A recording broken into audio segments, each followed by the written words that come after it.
Praise the Lord. Hallelujah. Thank you, Jesus. Praise you, Jesus. Hallelujah. Let's close our eyes. Thank you, Jesus. Holy Spirit, we welcome you in our midst.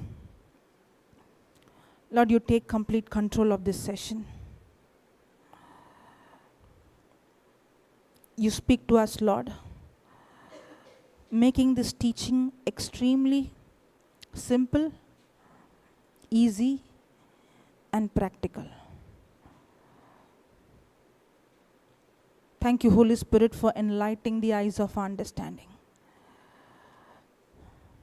Because a natural man cannot understand spiritual things. Spiritual things can only be discerned through our spiritual senses. And we thank you, Lord, for enlightening our spiritual eyes, for opening our minds to understand the hidden secrets. Thank you, Lord, that as your word is preached,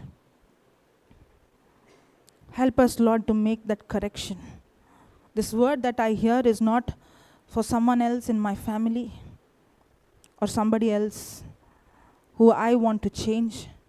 But Lord, this word that is preached is for my own correction.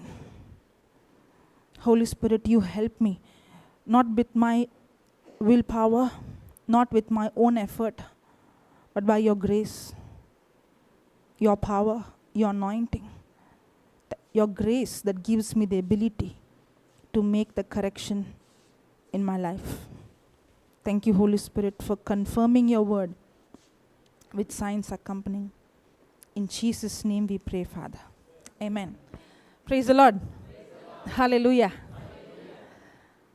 So, you remember what we learned yesterday? That yes, also I heard only one or two yes. Yes or forgot? Did you revise? Yes? Did not revise? Yes or no? Yes? Praise God. Which chapter we saw yesterday? Hebrews? Chapter 3 and 4. Praise God. Okay. What is that? Hebrews 4:12 we saw yesterday? Michael? Praise God. Okay. Shall we write? Yes? Okay. Thank you, Jesus.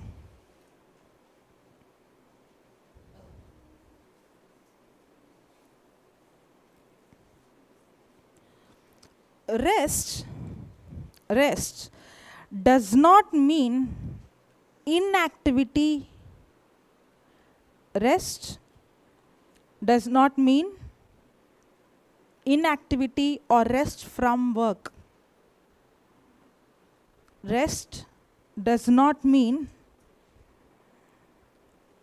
inactivity or rest from work. It means to rest. It means to rest while we are working.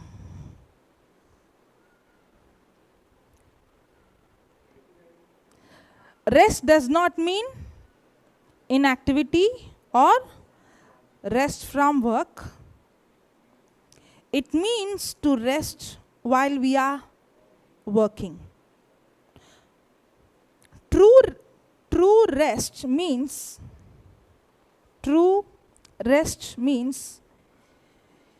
we are not stressed out. We are not stressed out. We are not stressed out. Okay. Usually when we hear the word rest, what do we think? We think relaxing, being, not doing anything, not working. But we saw in Hebrews chapter 4, verse number 1, Hebrews chapter 4, from verse number 1, therefore, while the promise of entering his rest is still open, let us take care that none of you should seem to have failed to reach it. So that means everyone is supposed to enter the rest that God has given us. That's why Jesus said, all you who are heavily burdened, come to me and I will give you rest. Now, there is a rest that is available for us. Now, it says rest is still open. Still open means we see this word rest in the book of Genesis. We see the rest for the Israelites, correct? When yesterday we saw the word, instead of the word promised land, we saw the word rest, correct? They did not enter into rest. And that rest is still open. In fact, the rest which was in the old covenant was a shadow of the rest that you and I have received. And God wants every one of us to enter into this place called rest. Not only enter, but stay in this rest. So first thing we have to understand what is not rest. Rest is not inactivity. Rest is not being lazy. Rest doesn't mean doing nothing. In fact, a person who is experiencing the rest God has given actually works more than a person who is not resting. A person who is in rest that God has given actually performs or works or does things supernaturally. Now, there is a fine balance between this, okay? For you to understand, the Bible also speaks about the works of the law, correct? Yes, we are not justified by our works. Okay, I'll show you the scripture. Go to Galatians chapter 3, verse number 10.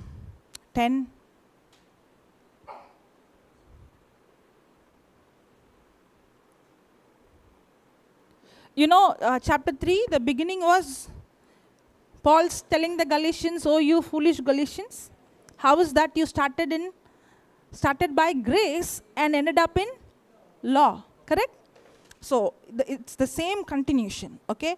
Come to the 10th verse. What is the title? The righteous shall live by faith. For as many as are of the works of the, so under the law, a person has to work.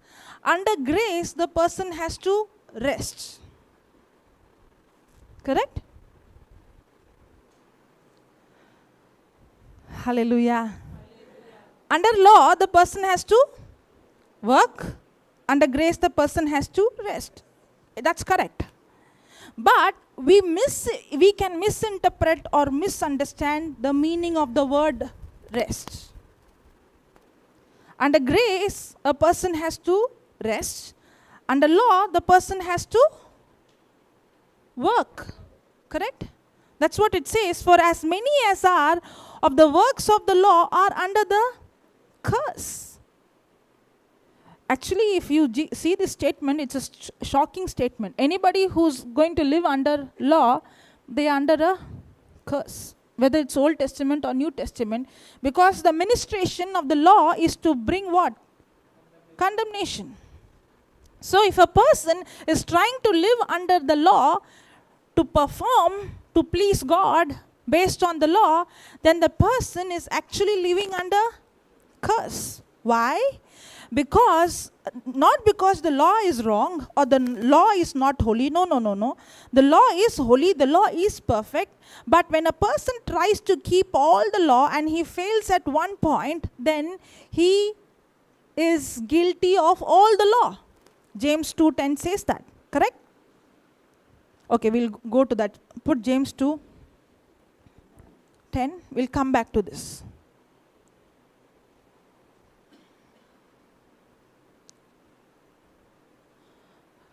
For whosoever shall keep the whole law and yet offend in one point, he is guilty of.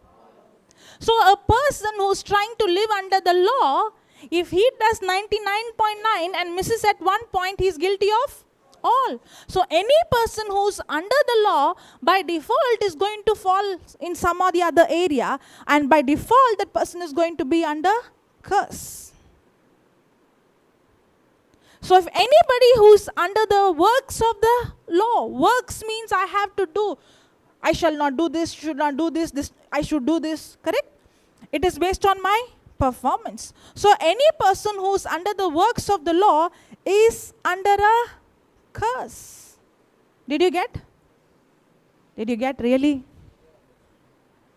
That S also is not coming? Yes? Yes. Okay. Now come back to Galatians 3:10.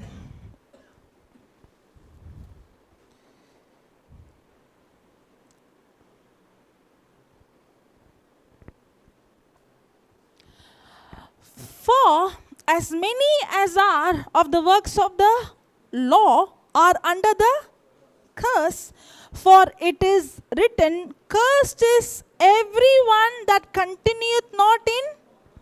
The reason is, if a person is under law, he has to continue in all things which is not possible. He will surely fail in one point. All things which are written in the book of the law to do them. Then 11th verse. But that no man is justified by the law in the sight of God, it is evident, for the just shall live by faith. No one can be justified in the eyes of God by the works of the law. Why? The just shall live by the law or by faith. And the law is not of faith. And the Bible says what is not of faith is sin. Correct?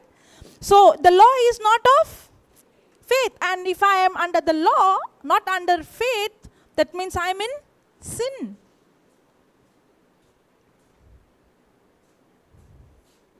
Are we under the works of law? I don't know. I told you the old covenant is the works of law, and the new covenant is the works of grace. The new covenant, the old covenant, I have to work. In the new covenant, I have to rest. In the old covenant, I have to work. In new covenant, I have to rest. That doesn't mean that that doesn't mean it is inactivity. I'm going to explain to you, okay? Even if you're confused, just hold on, you'll understand. And the law is not of faith, but the man that does them shall live in them. And the 13th verse, you know, Christ has redeemed me from the curse of the law. What is that law? The same law what she was speaking about. Correct? Because we all broke the law, we all come under the curse, and Christ redeemed me from the curse. And now I do not live by performing the law, but I live by faith. Okay. Now, under the old covenant, there is works of law. Under the new covenant, I have to rest. Rest doesn't mean inactivity, but rest also has a kind of work, and that work is called works of faith. That's why faith without works is dead. That means there are two kinds of works. One is the works of the law, and one is the works of faith.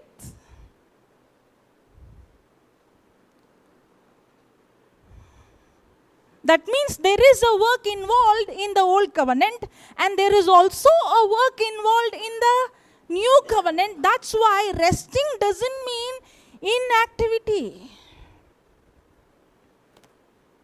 But the foundation of both is very, very different. You know, from outside, you can see both of them may be doing the same works.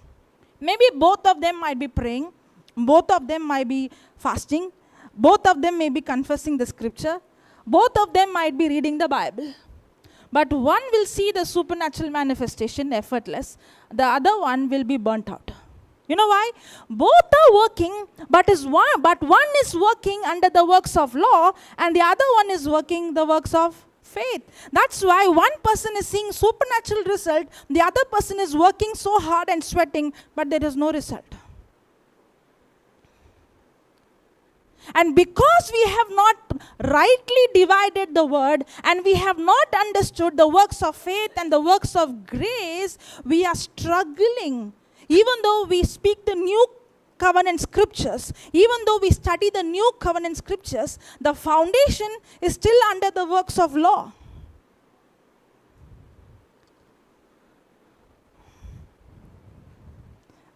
I'll give time for you to think, okay?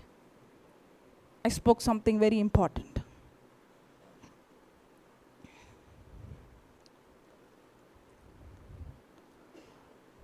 Hallelujah. Thank you, Jesus. You know how I began to understand? Because I began to see, how is that? One person is seeing result instantly. One person walks in and the blind eyes open. One person walks in and the power of God hits. One person walks in, screams and studies and works so hard and nothing happened. And that's when Holy Spirit began to show me both are doing outside works, but the foundation of both the works are entirely different. One person is doing works of law. Even though I'm reading, even though I'm confessing the new covenant scriptures, even though I'm outside, I'm thinking, I'm speaking 1 Peter 2:24, but the foundation is still the works of law. Now, what is the difference between the works of law and the works of grace? We will write down, okay, and then we will study. Yes? Okay. Knowing the difference between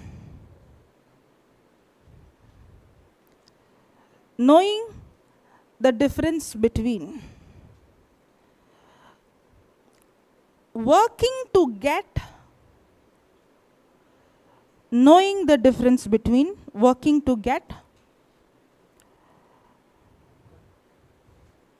God to do something, knowing the difference between working to get God to do something and having faith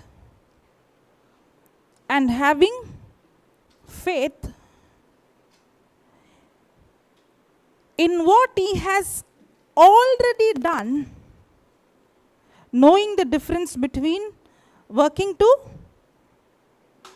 get God to do something and having the faith in what He has already done allows us to enter into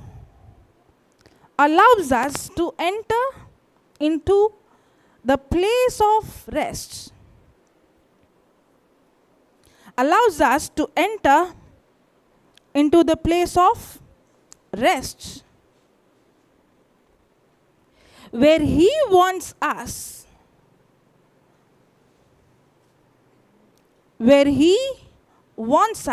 to be and to stay there.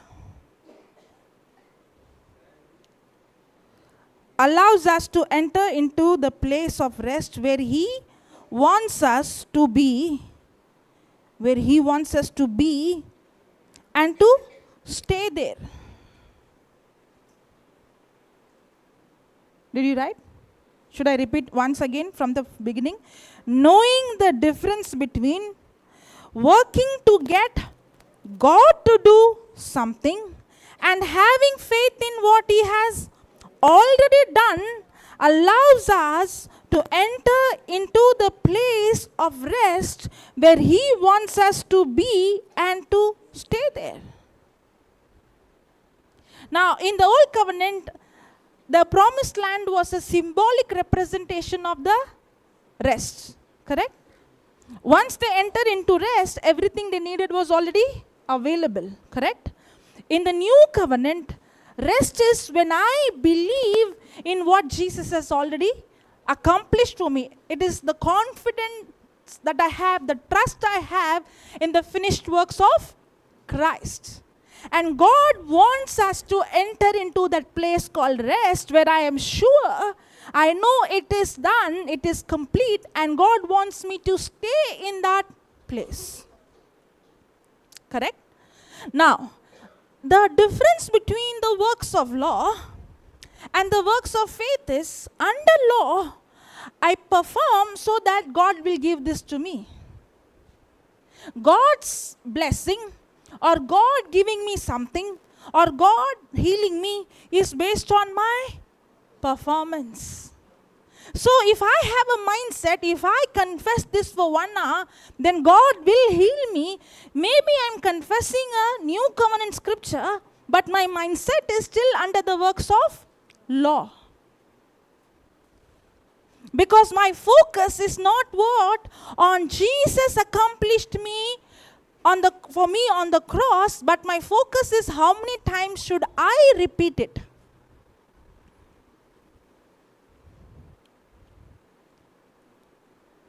Hallelujah. Thank you, Jesus.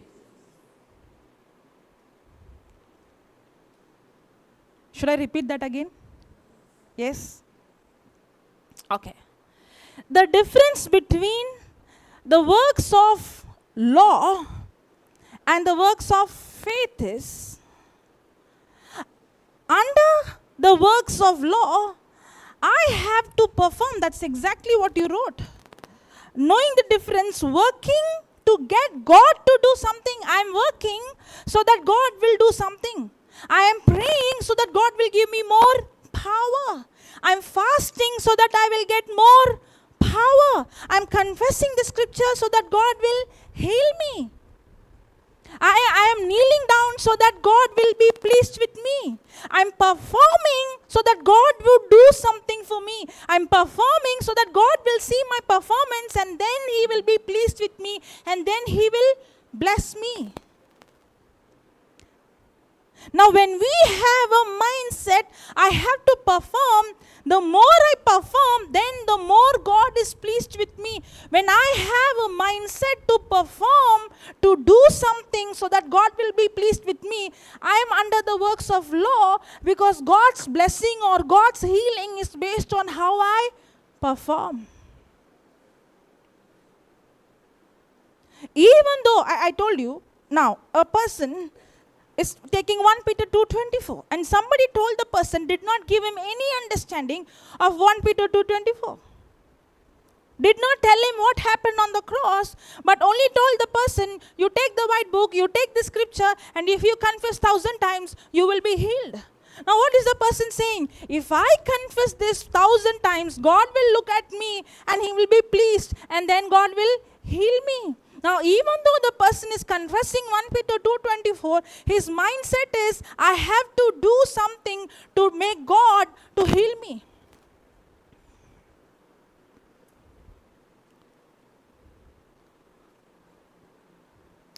I told you, works of faith and works of law, works of law and works of faith, both a person can act. There is an action outside. But one person is acting under the law, works of law, and one person action comes out of rest. When the action is produced from the works of law, the person gets tired. The person gets burnt out. The person gets weary. Because now that person is trying to please God with his or her action. But under the works of faith, the person is not trying to change God, but the person is changing his thinking, his imagination, in his words, aligning to what God has already accomplished.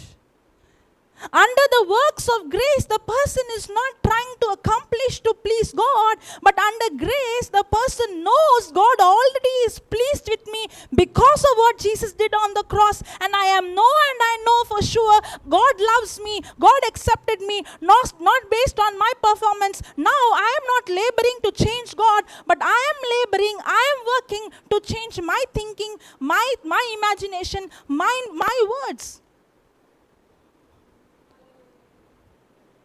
Hallelujah. Are you understanding the difference now? Yes?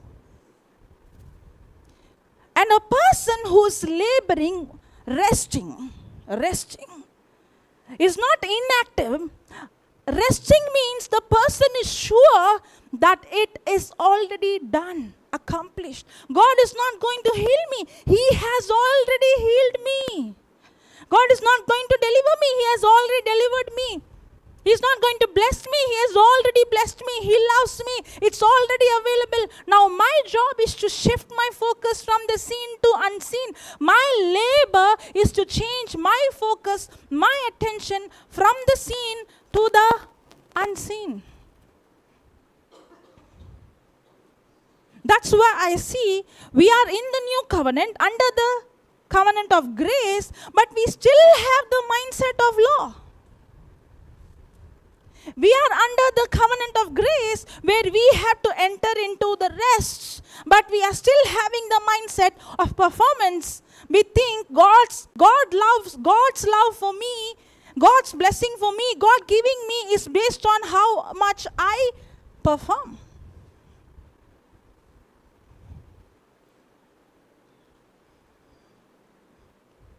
How will I know a person is resting?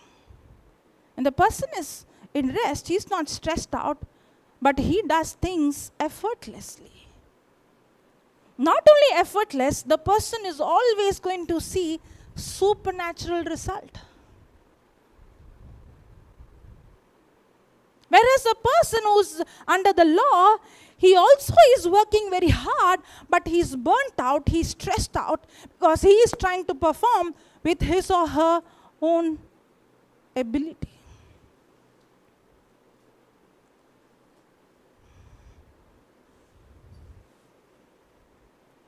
Praise God. This understanding set me completely free. One of the reasons why I began to see growth in my life is two things: praying in tongues, understanding grace. In fact, the understanding of grace came because of me praying in tongues and studying the word. And when I began to understand the grace of God, I began to understand that it's not my hard work. God has given me His ability, His power, where I can see result effortlessly. Hallelujah. Thank you, Jesus. Okay, write down. Is the notes helping us? Okay. A grace-based life,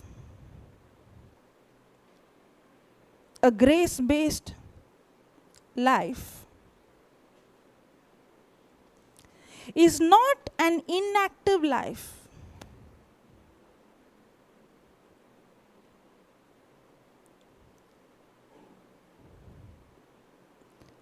Grace-based life is not an inactive life, but a life led by the Holy Spirit.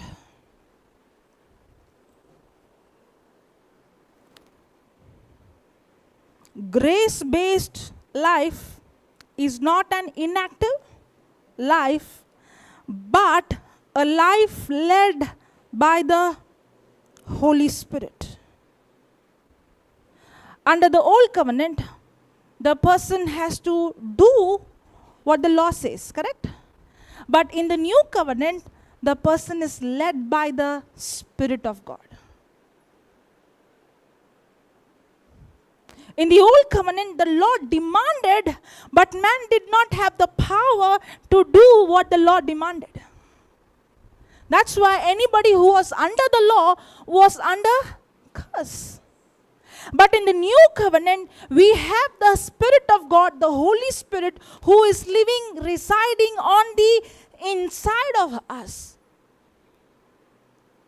When you and I get connected to the Holy Spirit, we allow the Holy Spirit to lead us.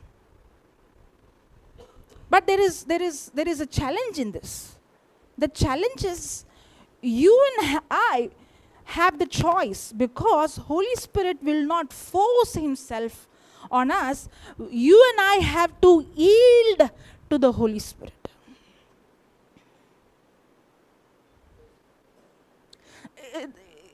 I'm trying to help you to see the difference between the life under the old covenant and the life in the new covenant. We are so much into the old covenant mindset that we think God is pleased, God's love for me, God's acceptance is based on my holy life. Correct? Yes, how much holy I live, how much I please him, that much he will accept me. How much bad I live, that much he rejects me. But we fail to realize only when we yield to the Holy Spirit, and only when we give our bodies as a living sacrifice, and only when we cooperate with him, now the Holy Spirit is the one who empowers me to live a holy life.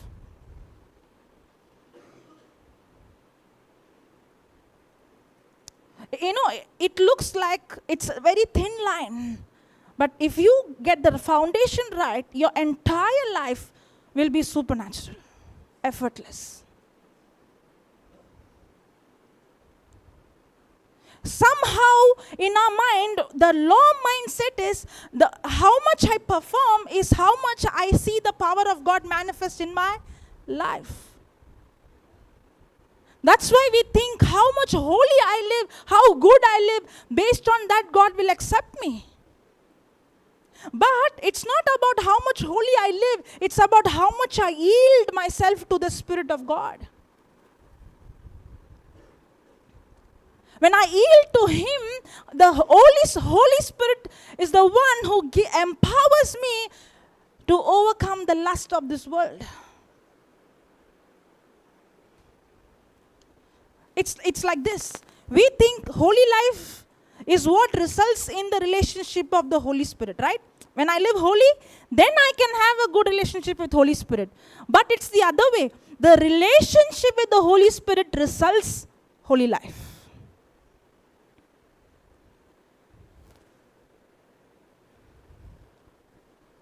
Did you understand that? If anybody is walking a holy life, a life of godly life, if you see a person living really godly life, it is a product, or it is a byproduct, or it's a result of the person having intimate relationship with the Holy Spirit. If I have to leave sin, only then I can have a relationship with him. It will never happen.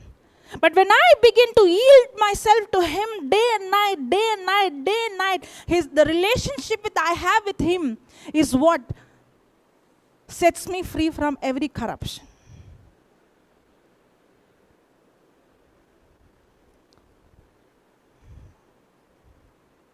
Hallelujah. That's the new covenant life.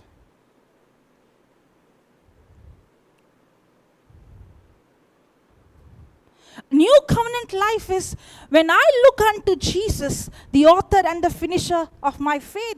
When I fix my eyes on him and believe in what he has done.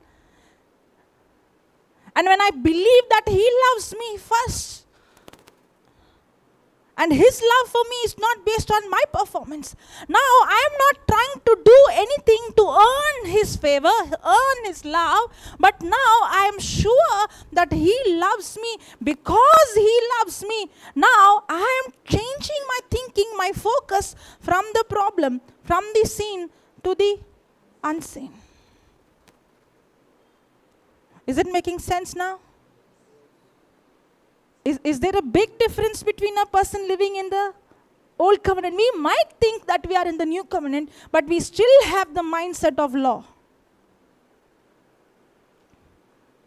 And when we have the mindset of law, we are tired, we are stressed out, we are burnt out, we are trying to do more and more, but we still feel worthless. Not enough. I did not pray enough. I am not holy enough. I am not good enough. God is not pleased with me.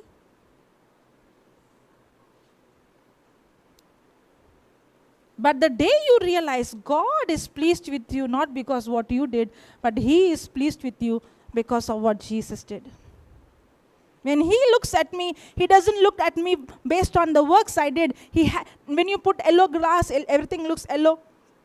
When you put a dark glass, everything looks dark. When you put a pink glass, everything. In the same way, God has a glass called Christ. And when He looks at you and me, He could only see Christ in me.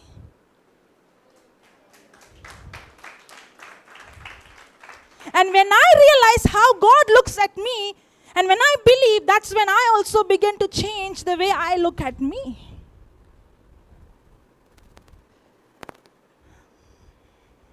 And when I realize how much I am loved and accepted, that knowing that He has accepted me is what brings me into a place called rest.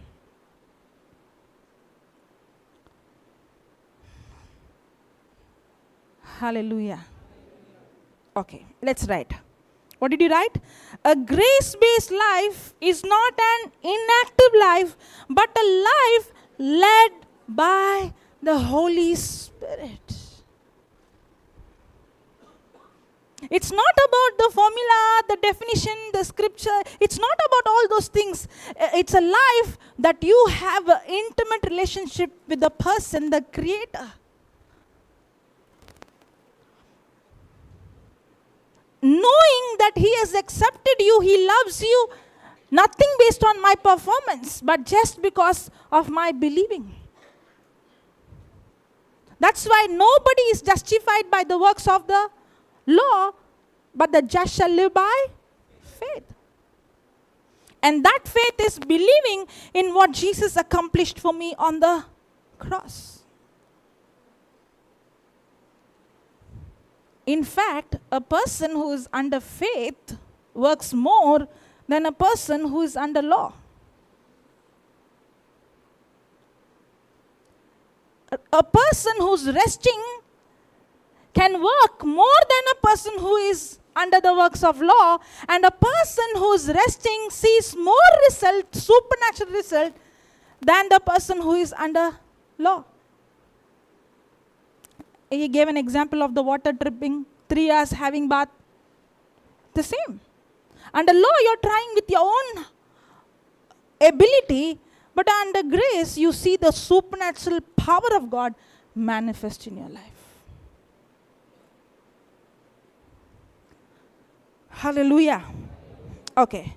A grace-based life is not an inactive life, but a life led by the Holy Spirit. Living the life of grace, living the life of grace requires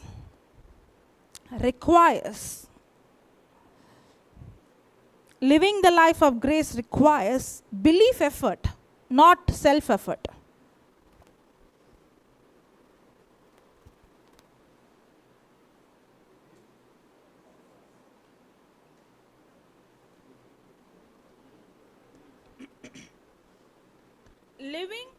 Living the life of grace requires belief effort. E-F-F-O-R-T, effort. Requires belief effort, not self-effort. Belief requires us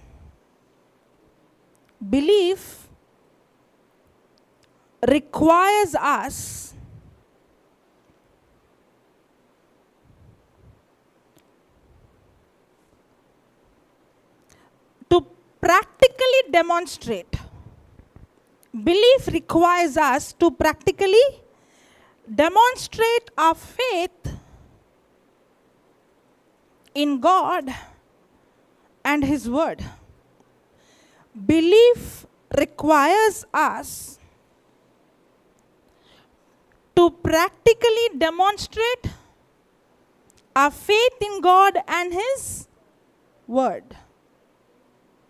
Belief requires us to practically demonstrate our faith in God and His Word.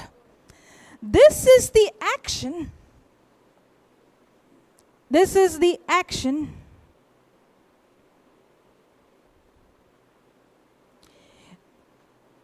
we are to take. This is the action we are to take. This is the action we are to take. However, this action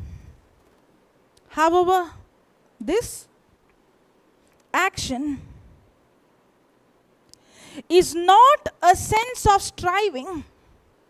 However, this action is not a sense of striving to make God. However, this action is not a sense of striving to make God accept us. To make God accept us.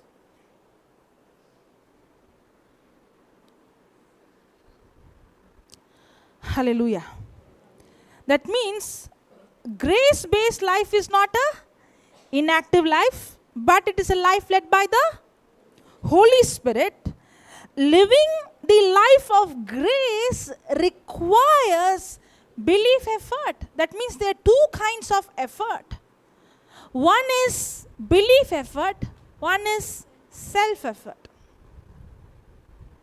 One is belief effort, one is self-effort. Both requires effort. One effort, self-effort, results in pride. Belief effort results in humility.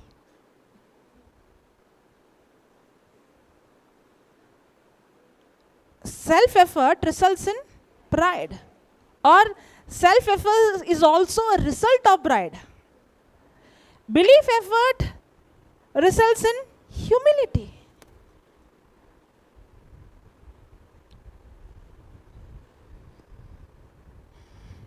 Big difference? Very big difference. Because under self-effort, the person's focus is on me. I prayed, I fasted, I did this, I did that. Under self-effort, the person's focus is not on Christ. Under self-effort, the person's focus is on his own works.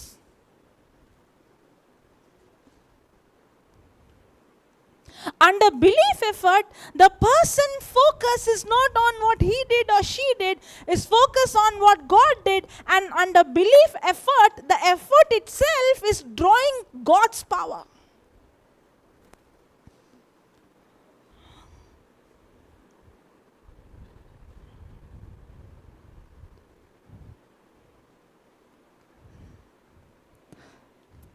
Hallelujah. If you understand this, you will be like, listen, bold. Many people think the boldness comes because the person is living holy. But you have failed to you know why the boldness comes? Because the person knew it's not what I did.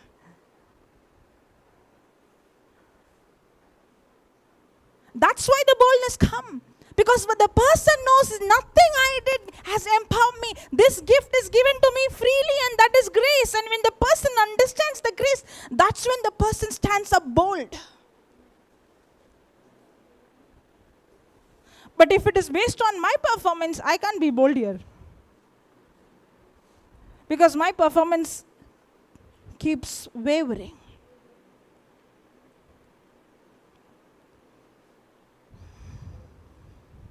Christian life is not living a perfect life, but Christian life is a life when a person is constantly relying or drawing God's power. In fact, whenever I am weak, that is the time I realize I need His grace. A humble person is constantly relying on God's power and tapping into God's power.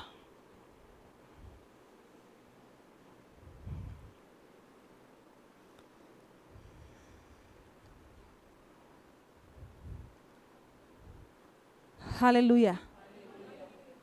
Under self-effort, the person is trying to perform. Under belief effort, the person is drawing the power by faith, which is already given. Big difference. I'll give an example.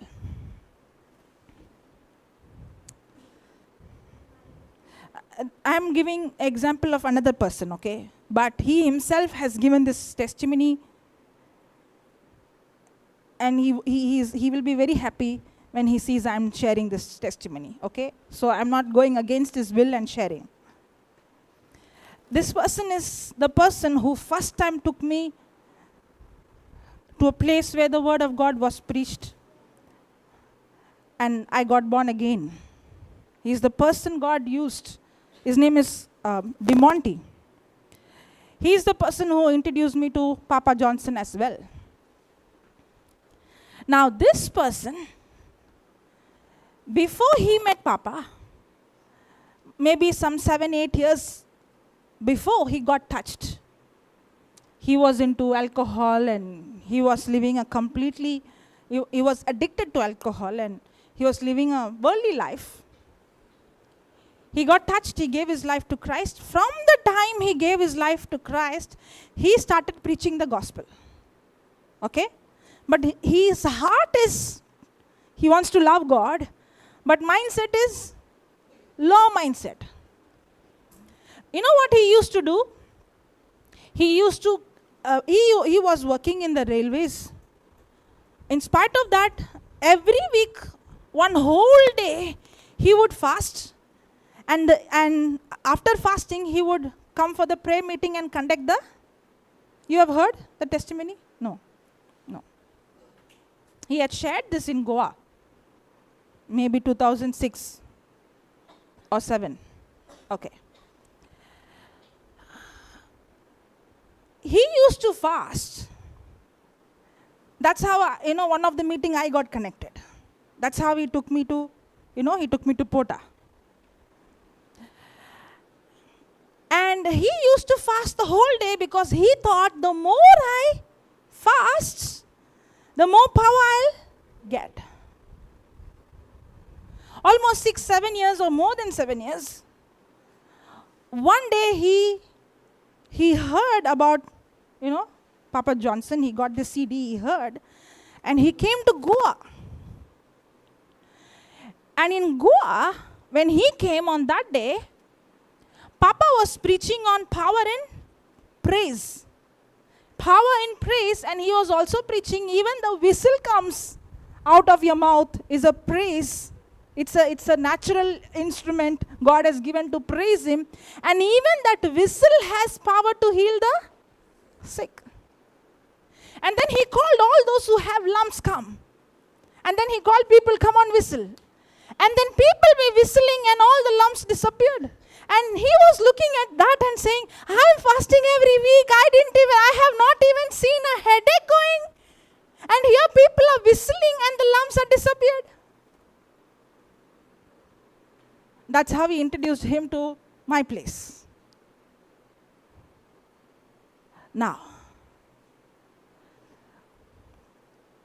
even though he was under law mindset, still there was a result. One of the result is me. I got touched.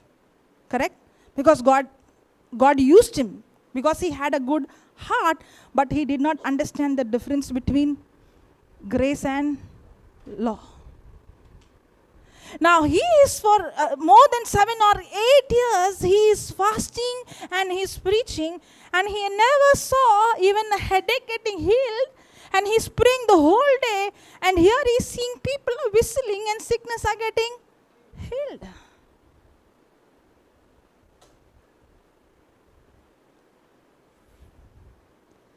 Because here the person is thinking, if I pray more and if I fast and if I preach, then God will be pleased based on my action. But if a person is going to have that kind of mindset, the person will get stressed out and burnt out, and the person will not see any result, and the person will come to a conclusion, I am not holy enough, God is not pleased with me, I am not good enough.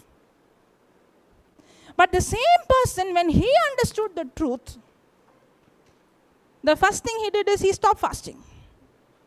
I'm not saying fasting is wrong. I'm not saying fasting is not biblical.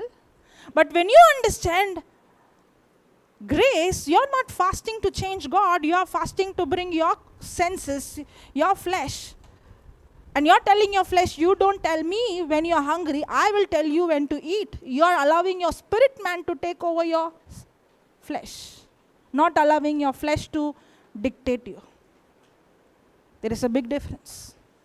And now you're not doing it willpower, but now you're tapping into the grace of God, and now your body is able to be without food, but the body is fully energized and strengthened by drawing God's power.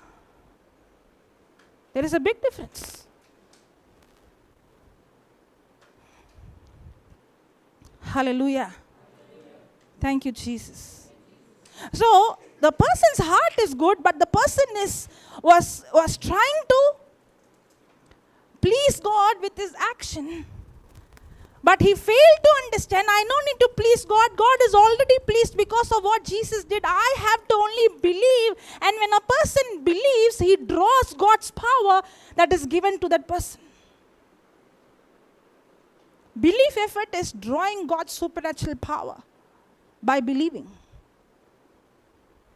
Do you think with my own ability, with his own ability, he could melt a tumor, a lump? No. But in belief effort, you are tapping into the supernatural power of God just by understanding and whistling. That whistle has destroyed the lump. Yes or no? But for the person to come to that place of seeing the lump disappearing, the person had to change his thinking. To change the thinking, the person has to study the word. The person has to meditate the word. The person has to imagine the word. The person has to step out and come and preach the word. The person has to call the person out. The person has to demonstrate. There is an action involved in belief effort, but the action in belief effort is not self-effort. Yes or no? So there is an action in belief effort also, but the action in belief effort is not self-effort. If you would ask Papa Johnson, he did not just came and stood there and said, whistle. There are hours and hours time he spent in studying and understanding what Jesus did for him on the cross. He took a lot of time to renew his mind, to change his thinking. But the effort is not to please God or change God, but the effort is to change my attention, my focus from the seen to unseen. My labor is not to change God, but my labor is to change my thinking.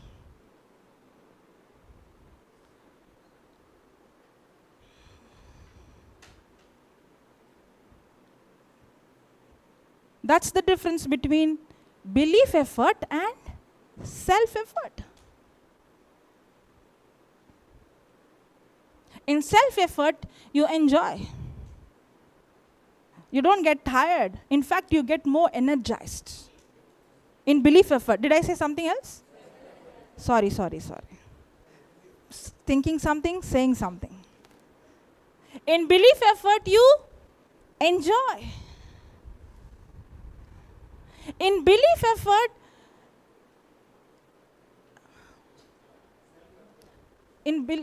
belief effort, not self-effort, belief effort. Now I'm in my right sense.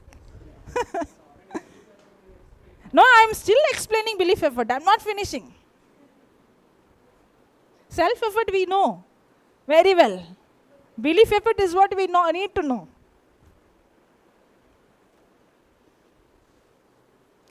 I'm thinking, asking Lord for some example. Okay, thank you, Holy Spirit. Somebody loves to paint.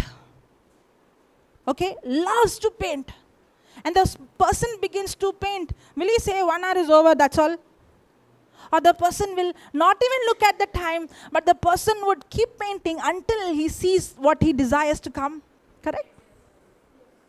In the same way, in belief effort, your focus is not on what I have to do to please God, but your focus is you're enjoying in studying what God has done for you. You're enjoying to know, to have a relationship with God. You're enjoying to communicate with God. You're enjoying to hear His voice. You're enjoying to get more revelation. You're enjoying so that you want Him to be your best friend in your life.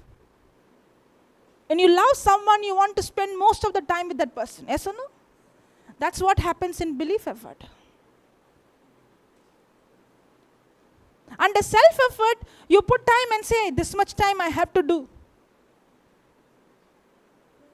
But then you are so tired. He was saying, no, 5 minutes you look at the clock and you think what happened, the clock is not working.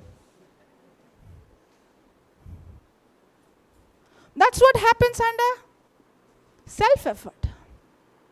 But under belief effort, you are under the presence of God, under the anointing of God. You are soaked in His presence that you don't even realize how much time is gone. And you don't even want to come out of the presence of God.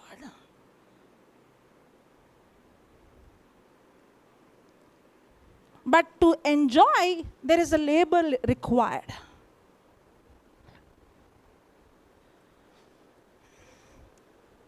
Hallelujah. Now are you getting the understanding of rest? Rest is here. Where you know it is finished. It is complete. It's not what I do, but Jesus. That's why we saw yesterday the Israelites, the 7th year they do nothing. But the human mind says, if you don't do anything, then you don't get anything. When the whole world has to work, to earn, to eat, to perform, without working, how will you live? But the Israelites had to learn that it's not by their work, but by believing that God is providing them supernaturally.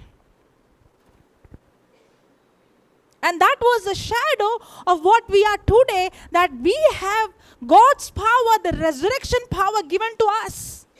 Not because of what we did, but it is given to us freely. We did not sweat for it. We only have to believe. And a Christian life is a life living by faith, not under the works of law, but under the works of faith.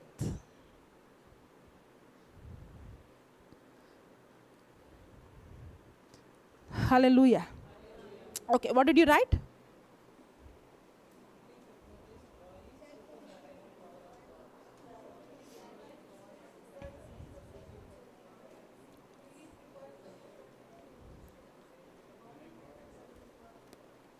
Okay. Write down.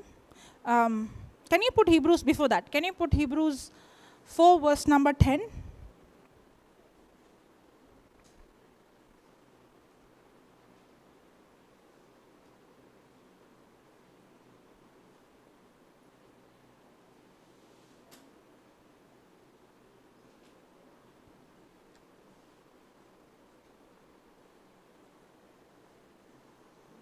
Hallelujah. Hallelujah. Thank you, Jesus. Okay. For he that is entered into his rest. Now, this scripture is very clearly saying that we have to enter into rest, correct? And he who has entered into rest, he also has ceased from his own works. That's what I said, self-effort. I'm not saying any of my words, okay? It's there in the Bible. Anyone who has entered into his rest, he also has ceased from his own works, not works, own works.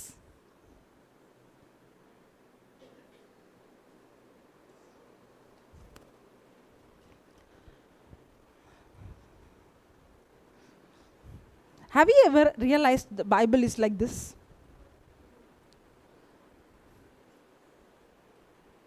That's why the early Christians walked in such power and demonstration, because they understood the grace of God. And the gospel of Christ is the grace of Christ. That's the power of God to those who believe. And if we are not seeing the power of God, because we have not understood the grace of God.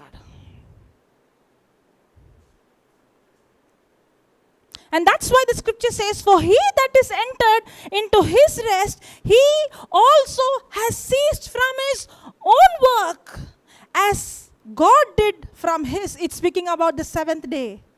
Just like how God rested means God completed, he finished. There is nothing he has to do. Everything was provided. In the same way, the one who has entered into rest, he knew there is nothing I have to do to change God. God has done this. I have to only rest.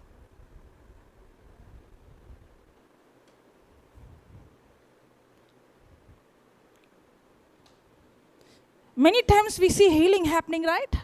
You know what the mind says? Oh, today is the day God has appointed to heal. No, God healed you 2,000 years ago on the cross. But today, the moment you stepped into the place called rest, you begin to see the healing manifest.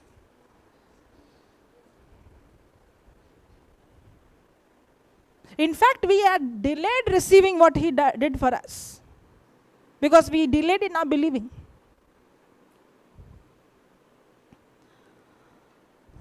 Hallelujah. In fact, God is not doing anything now. Just like how God finished his creation, he completed his creation. In the same way, he completed everything you and I need pertaining life and godliness. Is already completed, done. But if you and I have to experience what is completed on the cross, you and I have to enter into his rest.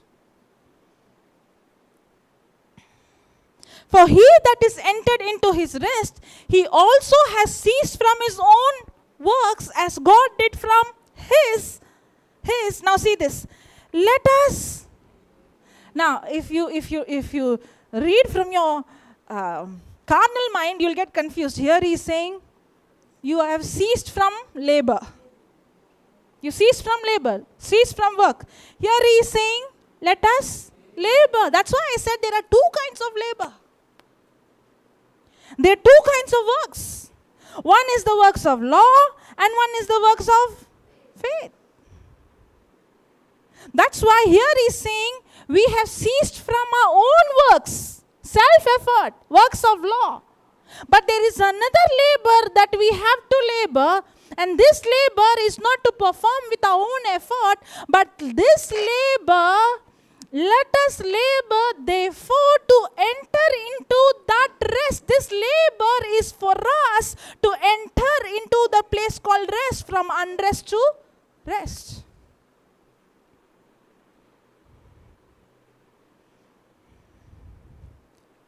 Lest, if I don't labor, there is a labor. You and I have to labor. That's why under grace, we rest. But rest doesn't mean inactivity. Rest means actually I'm working, and at the same time I'm resting. If I don't labor, then I will get into unbelief. A person who's living a life of grace is not a lazy person. A person who's living under the life of grace is not an inactive person. In fact, a person who is under grace is laboring more than a person who is under law. But the person is not laboring with his own ability, but the person is laboring with God's power. And in this, the person is laboring not to get from God, but the person is laboring to enter into that rest.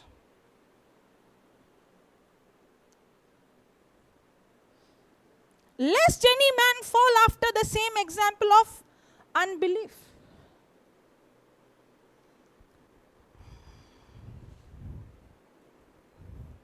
Is it challenging you? It should challenge. If it doesn't challenge, then there won't be change. Is it challenging you? Hallelujah. Thank you, Jesus. Are you understanding? Do you understand? Come here. You, come.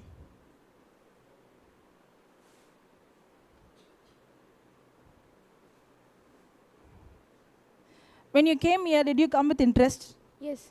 Okay. When you came here, was it boring? Honest. Honest answer. Little bit only. Yes, a little bit only. Then what happened? Did you understand in the beginning what was preached here? Little bit only. Little bit only. Yes. Others were confusing. Then what happened? Then I was understanding little bit only. Then what? Afterwards what happened? Afterwards, You got touched? yes. You got touched and you were crying. Correct? After that, how is your understanding? Yes, pardon. After that, Yes. preaching, how do you understand? By the word of God. You understanding? Yes. Yes. Yes. You got scared when I called you here? No. Praise God. Thank you, Jesus. Because I could see his body language. I don't know how many of you can see. Before he got touched and after he got touched. Yes or no? Ryan, yes or no? Yes? Praise God.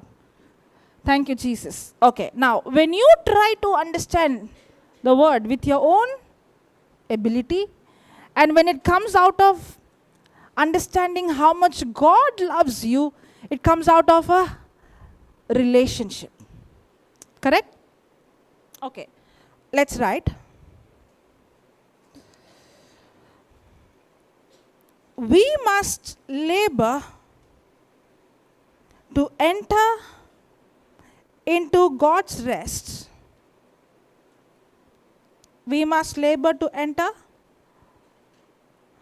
into God's rest. Lest anyone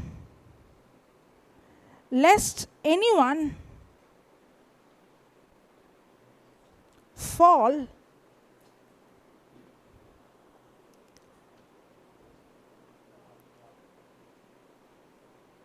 through unbelief. We must labor to enter into God's rest, lest anyone fall through unbelief. So why we have to labor? See, in the old covenant, I have to labor to please God. Correct?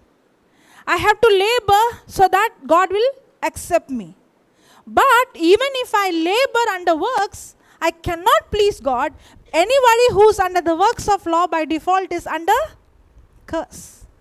But under the new covenant, I am not laboring to please God, but I am laboring to enter into God's rest so that I will not fall in unbelief. Write down. We will hear things.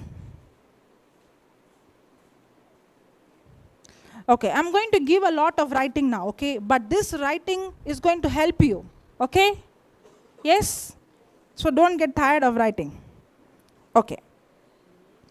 We will hear things contrary to the word of God. We will hear things contrary to the word of God. We must labor to believe what the word, W-O-R-D, what the word tells us.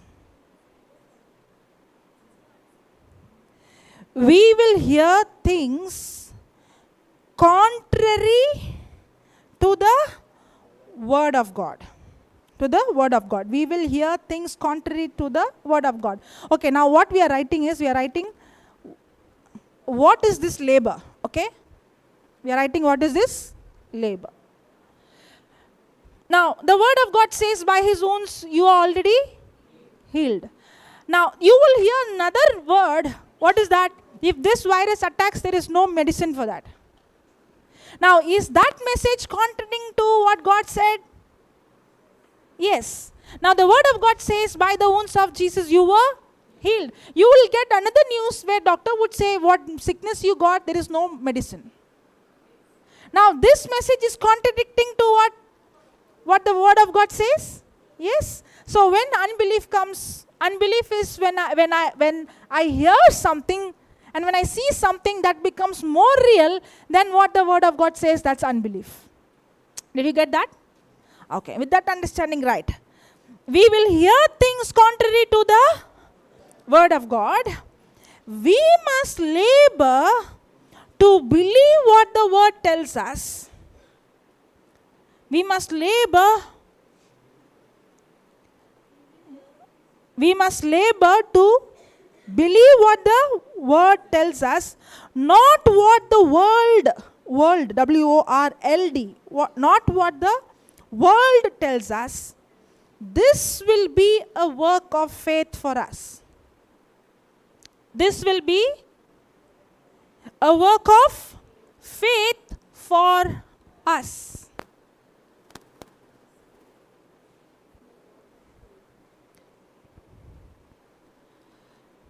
Did you write till there?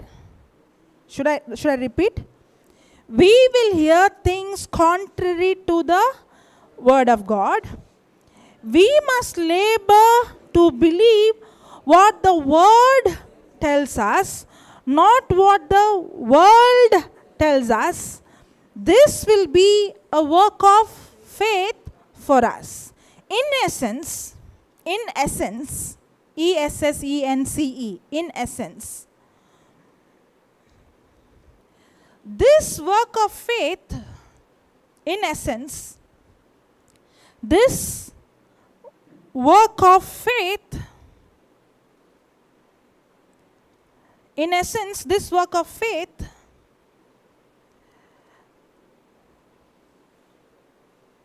is when we agree, this work of faith is when we agree with what God says.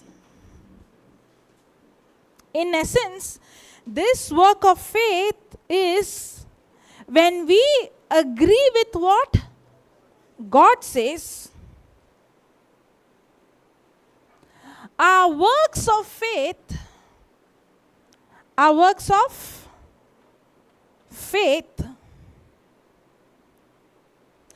differs, our works of faith differs from the works of the law.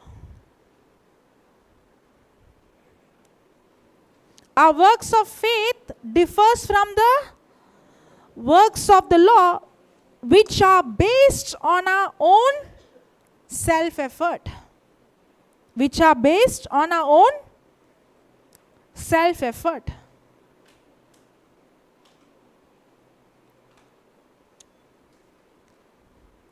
Belief requires effort. Say that. Belief requires effort.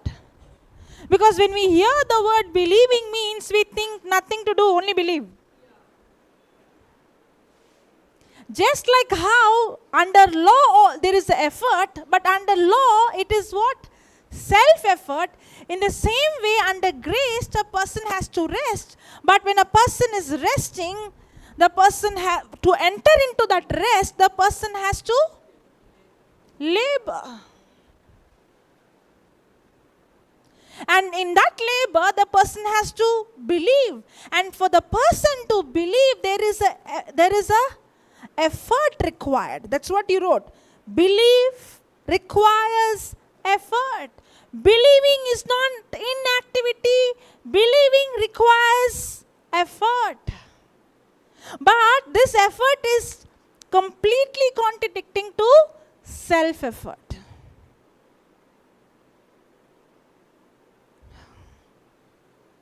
Am I confusing you? Then why do you look at me like that? Hallelujah. Thank you. Are you getting your answers actually? Yes? Okay. Now we are going to study what is this effort involved in believing. Because just now we wrote belief means what? Belief requires what? Effort. So we are going to break it down and going to see actually what is that effort. Shall we write down? Yes. Laboring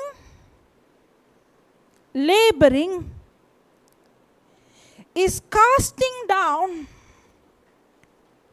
Laboring is casting down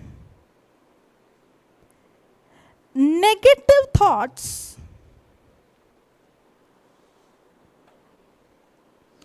laboring is casting down negative thoughts and making sure, laboring is casting down negative thoughts and making sure you don't let anything crazy or anything contradicting to the word of God. Anything contradicting to the word of God. Anything crazy come out of your mouth. Anything crazy come out of your mouth that goes against what you believe. I'll go slowly again. Laboring is casting down negative thoughts and making sure you don't let anything crazy come out of your mouth that goes against what you believe.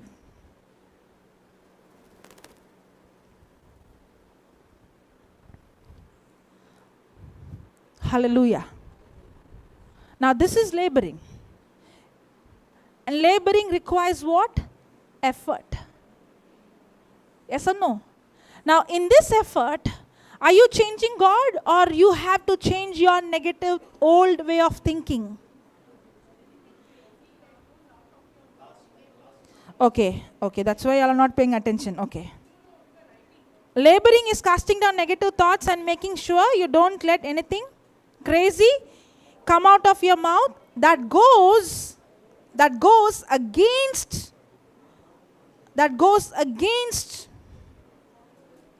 what you believe. That goes against what you believe. Hallelujah.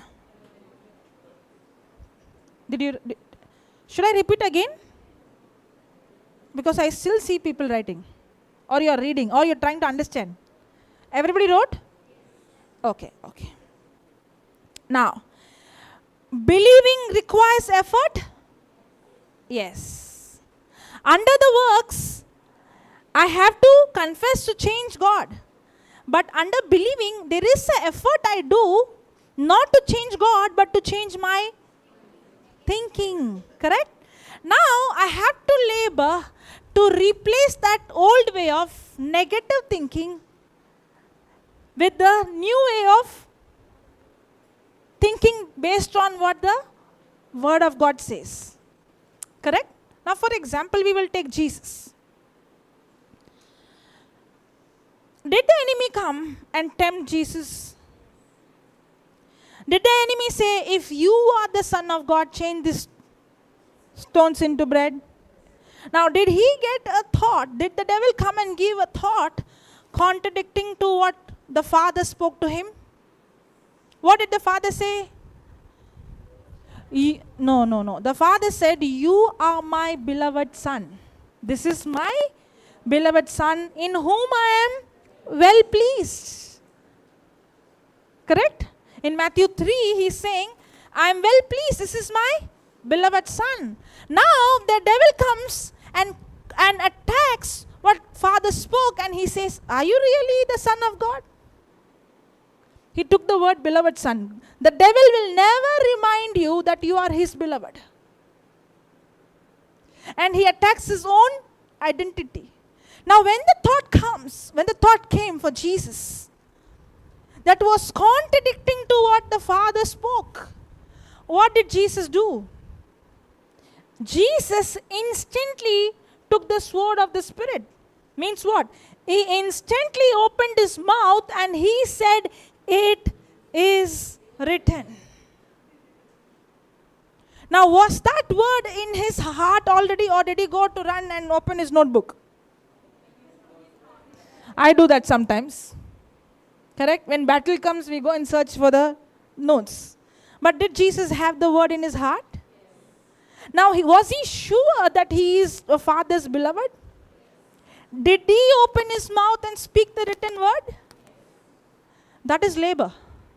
Now, when the devil brought a negative thought, did Jesus allow the thought, or did he remove the sword of the Spirit? Now, if you see the old armor, in the old armor, the belt of the truth, breastplate of righteousness, helmet of salvation, the shield of faith, the shoes of peace.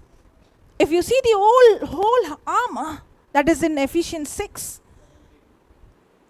it's from the 13th verse. It's not only 17. Now, the sword of the Spirit, yes. And the whole armor, every piece in the armor is defensive. Protects, defense. Correct? The shield of faith is protection. Helmet is protection. Breastplate is protection. But the only piece in the armor, the sword of the Spirit, is what attacks the enemy. Correct? Now, the devil is already defeated in the cross. That's why the Bible says that we fight against the wiles of the devil. The Bible doesn't say we fight against devil. The Bible says we fight against the wiles, against the deception, against the lie of the devil. The only piece in the armor that offends, that cuts, that attacks the devil is the sword of the Spirit. Now, when I know what God has done for me, and when I am sure that what He has accomplished for me on the cross, how will I know what He has done for me? Only if I study the Word. So, there are two kinds of studying the Word. One is, today I read one chapter, so I feel I'm holy. Does it happen? Today I did my job. Every day I made a decision, Lord, I'm going to study one chapter. Do you think because of you studying one chapter, you got something? Nothing you got. Only one mind you got where you feel you're a little holy because you did your job. If that is your mindset, then you are under the works of law. But I am studying the Word not because if I study the Word, God will be pleased. I am studying the Word because I know He loves me. I am studying the Word to know His love and understand His love more. Big difference? Big difference. Here also I am laboring. I am not laboring so that if I read the Bible, God will be pleased. But I am studying because I want to know Him more.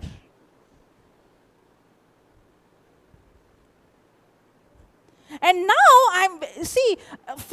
when the devil comes with a lie, how will I remove the sword if I don't have the Word in my heart? Correct? If for me to have the Word in my heart, I have to labor. So my laboring, my studying is not to please God. My laboring is for me to know what God has already done for me. That's why belief effort, when I say belief requires what? Effort. For me to believe what God has done, I have to spend time to study and know what He has done.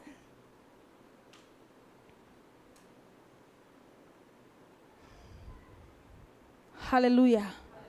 And now when the enemy comes, that's why the Word says something and the world says something that is contradicting, and the devil will bring you thoughts with lies contradicting to what God has already spoken to me. And my labor is now to remove the sword. Now, can I fight the devil with my power? No. Can I fight the devil with my ability? No. That's why you and I can never fight thoughts with thoughts. But God has given us His divine weapon, the sword of the Spirit. I cannot fight that demonic thought with my own ability. So I am not going to fight temptation with my self-effort, but God has given me His divine power, His supernatural weapon, the sword of the Spirit. When I remove the sword, that's how I bring that negative thought into captivity, not with my willpower, but by the sword of the Spirit. But if you try to fight that thought with your own ability, you will be burnt out. But if you believe in what Jesus did for you and open your mouth, if Jesus had to fight those negative demonic thoughts by opening His mouth, and when He had to say, "It is finished," how much more you and I have to open our mouth and speak the written word of God. And remember, whenever you remove the sword out, it's going to attack the enemy. It's going to hurt him. And next time the devil will think twice to come.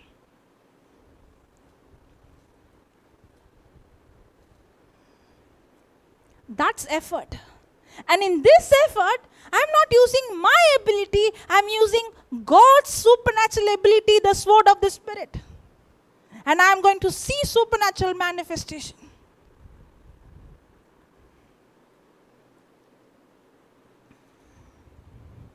Hallelujah. Thank you, Jesus. Did you understand?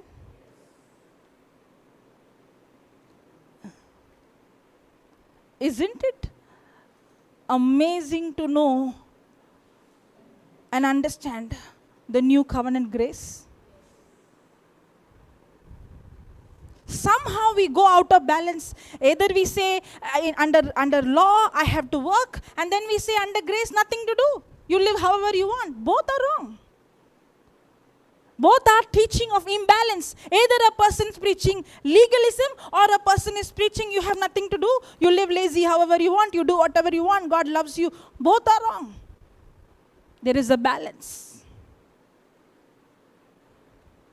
And what is the balance? The balance is under new covenant. It's not what I do, but there is an effort, there is a labor, but that labor is also not with my ability, but tapping into God's ability. Belief requires effort. Never forget that. When you hear the word, when we preach your word, the word believe, it's challenging because we have somehow understood believing means doing nothing. No, believing requires effort.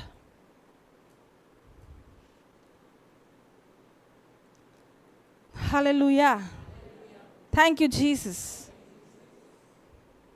Okay, write down. We saw first effort is what? Casting down negative thoughts. That is one effort. Studying the word is an effort. Casting down thoughts is an effort.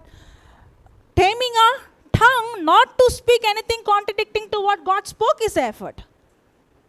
Correct? Continue. Write down. Meditating in the word. Meditating in the word. Meditating in the word. Meditating in the word, so you can remain peaceful.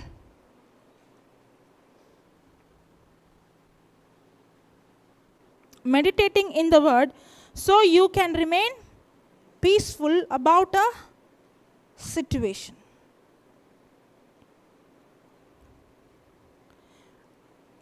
That's labor. Meditating in the word, so you can remain peaceful about a situation. That's labor. Hallelujah. Okay, now.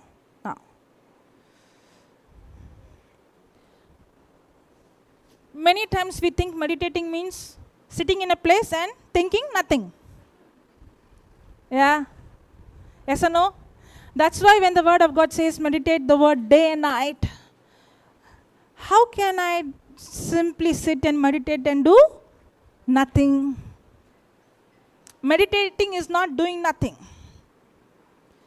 The opposite meaning of meditation is worry. Worry is also meditating, but worry is meditating on the problem. Worry is also meditating, but meditating you're cooking. At the same time, are you thinking, what will I do for the fees? What will I do for this? Yeah. Are you thinking my son's life, my daughter's life? Worry. Or when worry comes, you stop working, you sit, you finish your worry and then start working. You do like that?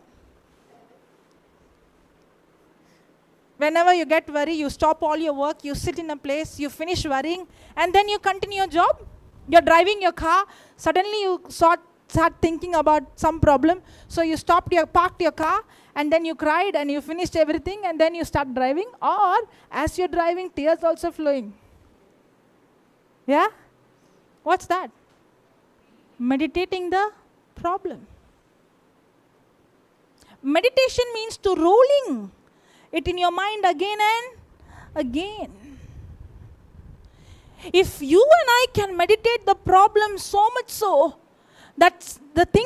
If you see, most of our worry, it has not even happened. And we are making it happen in our imagination. In what? The problem which is not happened, I can imagine. Why can't I imagine what God promised? Meditating is just like how the problem which is not happened, which we already imagine and we start thinking and it's bothering you. In the same way, you and I can take what Jesus promised to us and start imagining and pondering it and keep meditating. That means you can be driving and still be in the presence of God. You might be cooking and still be in the presence of God. And that meditating is laboring. Because now I am not meditating what I have to do. I am meditating on what Jesus already done for me. That meditation is laboring. If I can worry the whole day and I can still do my job, that means I can meditate on what God has done for me and still do my job. Now, there is something amazing in this, okay? When a person is meditating the problem, the person begins to hear the voice of the enemy. The voice would come, you're good for nothing, you're zero, nobody loves you, nobody cares for you, nobody understands you, nobody, correct? In the same way, when you see, this labor is a deliberate effort. Say that? Deliberate. When it comes to worry, you don't need to do deliberately. Automatically you will think. Yes or no? Thinking the problem comes. That's why David said, "Oh my soul, do not forget." He has to train his heart not to forget the benefits of God. He has to train his heart to meditate on what God has done. It won't come automatically. It will come automatically if you begin to feed yourself, if you begin to hear the word consistently, if you begin to speak the word consistently. What you expose yourself is what you begin to meditate. And now when you are meditating day and night, that's when your heart is becoming sensitive. Remember we saw yesterday why a person is getting into unbelief? Because his heart is hardened.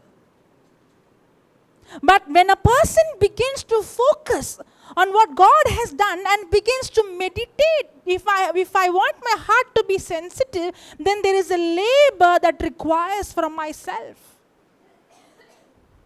And that labor is not to change God, but that labor is a belief effort to change my words, my thinking, my meditation. And now when I begin to meditate and ponder on what God has spoken to me, that's when I begin to hear the voice of God. It's amazing. It's amazing. Even just like how when a person is in worry, tears come, even a person who's meditating the word of God, tears would flow. You know why? Because now you begin to hear the voice of the Good Shepherd. And that voice begins to comfort you. And that voice gives you confidence. That voice gives you assurance.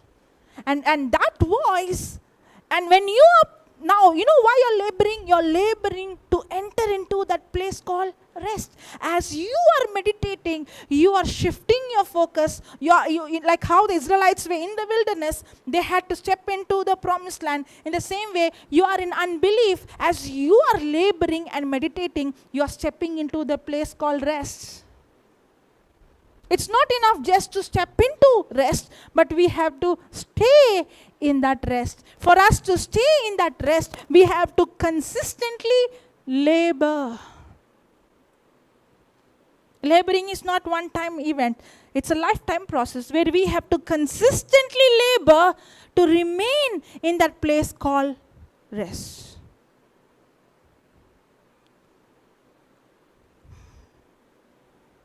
Hallelujah.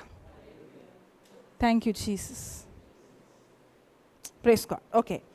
Meditating, you wrote right? Meditating in the word so you can remain peaceful about a situation. That's labor. So believing requires what? Effort. Praise God. Okay, write down. Praising God when you feel like crying. Praising God when you feel like, that is also labor.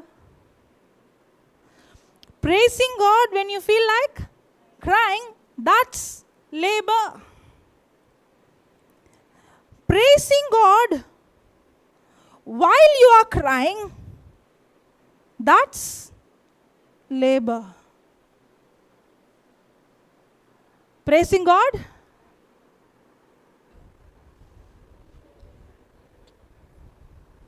Praising God. Will it happen?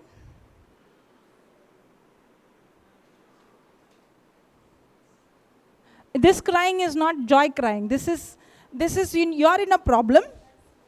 And the problem is speaking so loud to you. And now you're so hurt. You feel like this is not going to happen. You faced a situation. And now all that you could do is what? React. But labor is, even though I don't feel, believing is not feeling. Now many times we go by our feeling. We are waiting for the feeling to change. But believing is not feeling. It's even when I don't feel like, I open my mouth and I speak the word. I open my mouth and I begin to praise the Lord. I begin to dance. Now, it is in your natural mind will say, how can I praise? Usually when we have here action song, okay, you see lot of enthusiasm from everyone, correct? Everybody loves to dance, correct? But when I see in the Bible, when people danced, there was always a supernatural breakthrough. You know why? For us, dance is dance. But we have not understood the same dancing and the same praising can be done through belief effort.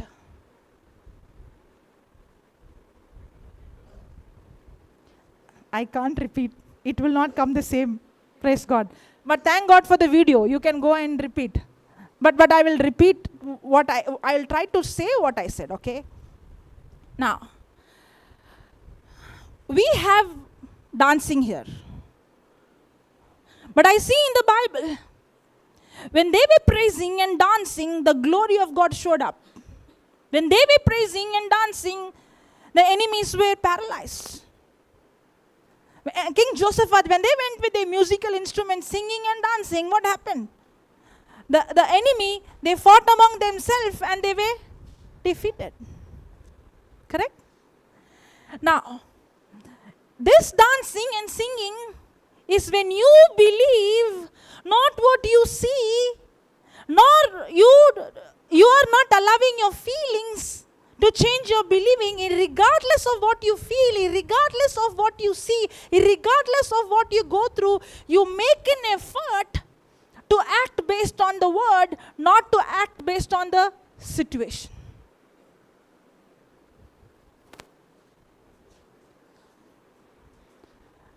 Can I act based on the situation?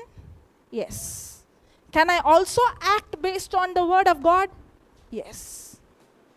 But when there is a situation, there is a challenge. And the challenge is, I don't feel. Now when there is a situation, I want to believe Jesus healed me, or I want to believe God has set me free. I want to believe that God has given me the victory already. But my feelings are what? Hurting me. Correct? Why are you looking at me like that? Are you getting or not? Is our feeling contradicting to what the word of God says?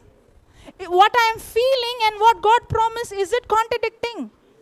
In spite of you feel like crying, in spite of you feeling low, in spite of you feeling contradicting to what the word of God says, can you take a step of faith, say, faith, believing is not feeling, even if I don't feel like praising, even when I don't feel like dancing, even if I don't feel like laughing, I'm going to open my mouth by faith and say, the joy of the Lord is my strength, and open my mouth and say, ha ha, he, he.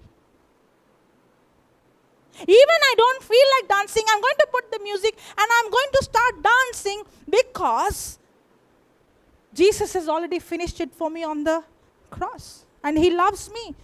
Because God is good and his love and mercy endures forever. Now, when you begin to dance, your feeling might still be the same. But the moment you step out by faith and you take that belief effort, and your action is corresponding to what God has done, that's when the power of God will take over.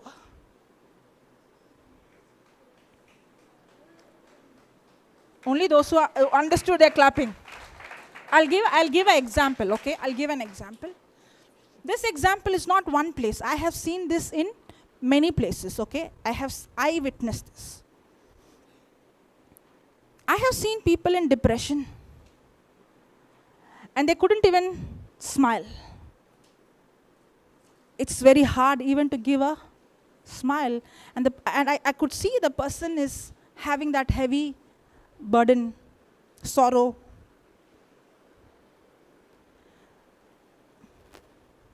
And when I begin to teach them, the joy of the Lord is your strength.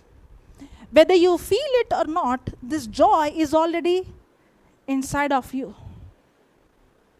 Can you, by faith, believe that God's joy is your strength, and believe that this joy is already inside of you, and by faith, can you open your mouth and say, ah, ha, ha?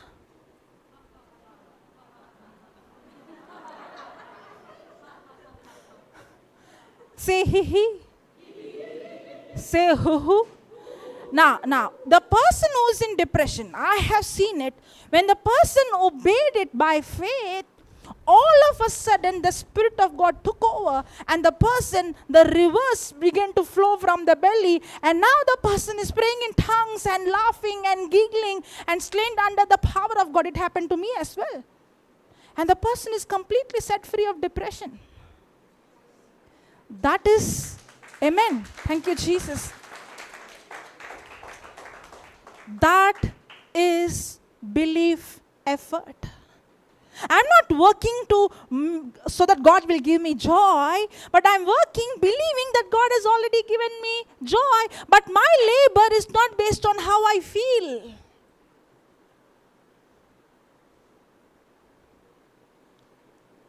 Hallelujah.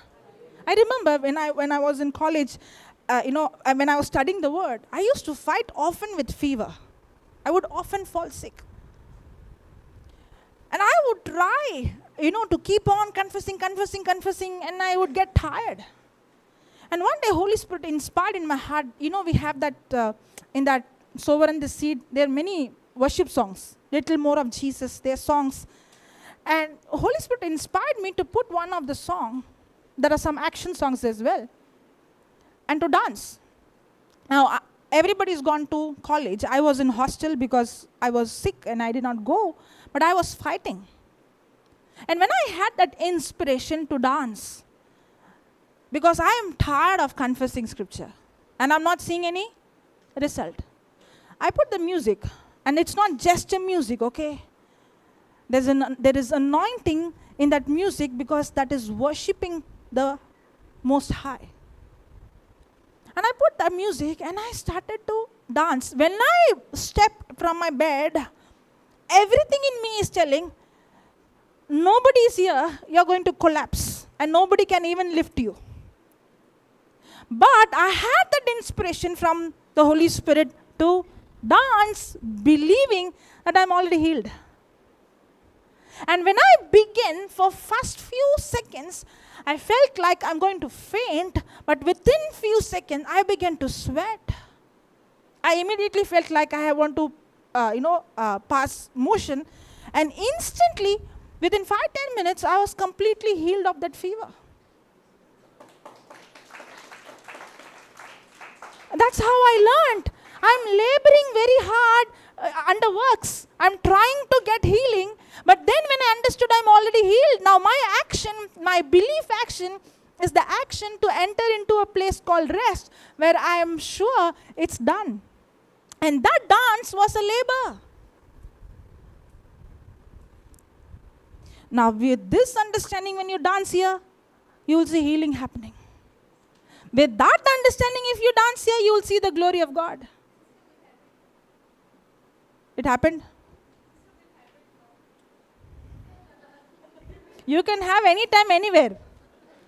Hallelujah. Now are you getting what is rest?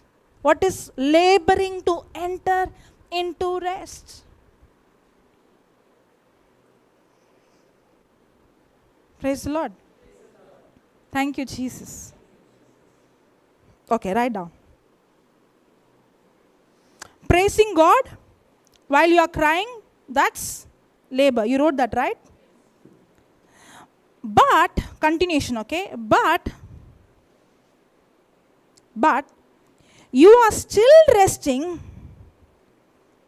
while you are laboring. But you are still resting. But you are still resting because, sorry.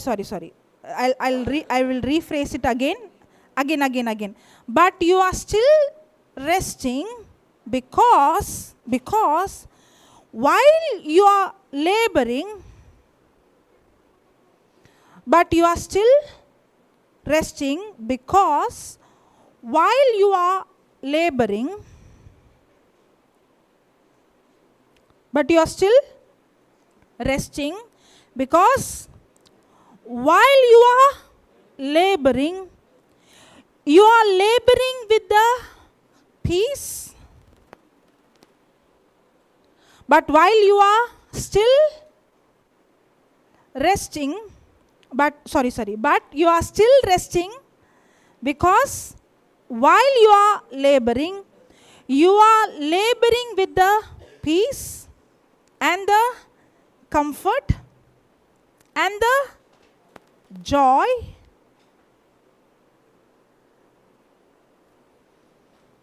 but you are still resting because while you are laboring with the peace and the comfort and the joy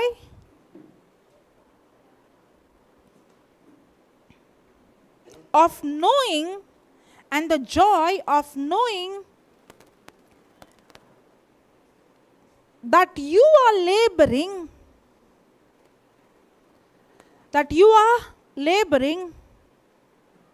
to maintain, you are laboring to maintain what Jesus has already obtained on your behalf.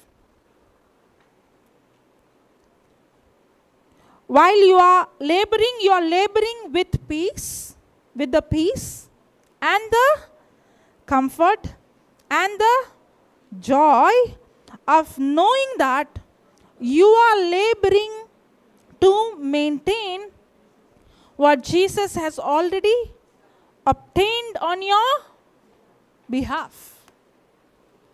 So,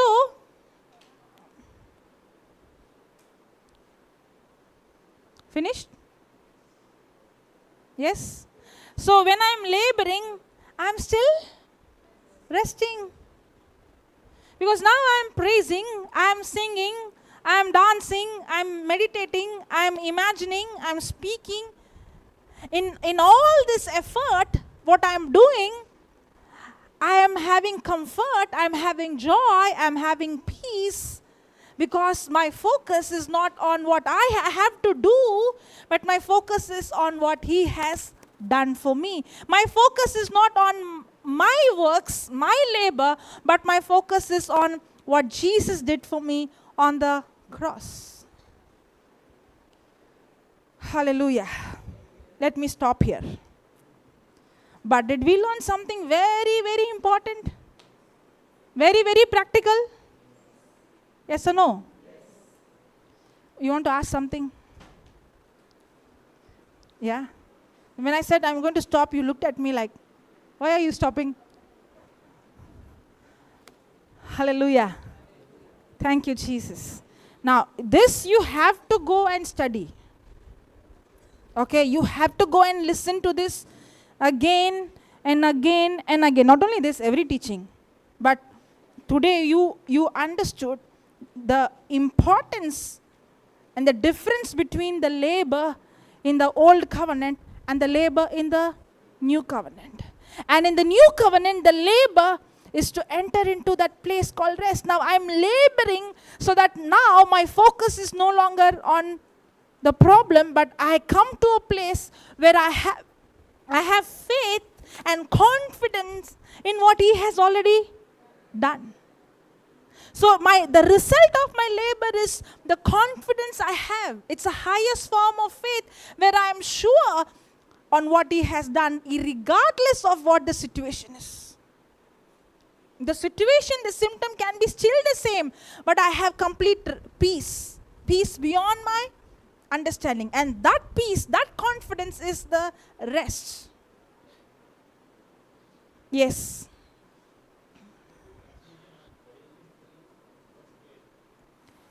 Galatians 3 verse 12, you have a confusion. Okay, what is the confusion?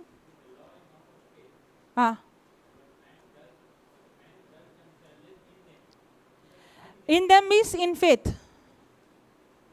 Oh, put that, okay, I'll go to the verse. Put that, Galatians 3:12. Put amplified.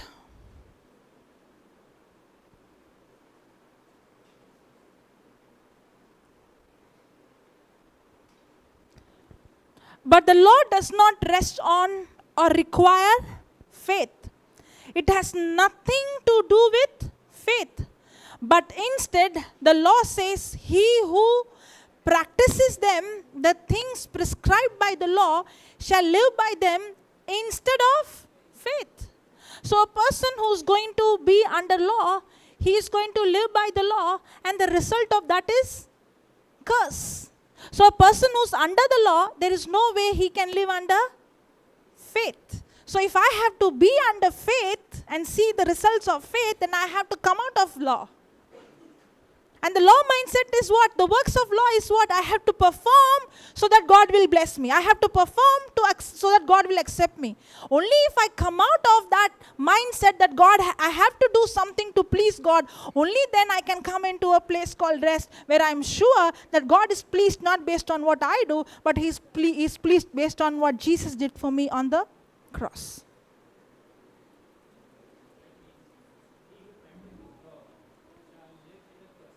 Yeah, that's very clear. Hallelujah. There is a right way of using the law. Those who don't know God, those who are not righteous, those who are living in sin, the law is required to show them that they are sinners, they are going to hell, and they need forgiveness of sins, and they need the Messiah. But those who are already born again, we are not supposed to live under law, we are supposed to live by faith. Hallelujah. Thank you, Jesus. Shall we pray in tongues for next 5 minutes before we leave? Yes. Shishele hara papa la hana kana papa na shishele tete kana papa. Kana shishele tete kana papa na kara papa papa papa. Hula papa na shishele tete baba baba mama pa hara. Kana papa la hala papa na kana papa na kana papa baba. Shishele tete de baba mama baba ha. Kana papa baba hala. Papa baba hara shishene kene kana papa baba. Papa baba mama ha. Kuna papa la shishele de baba la hala hana. Shishele de baba kaka baba kaka papa.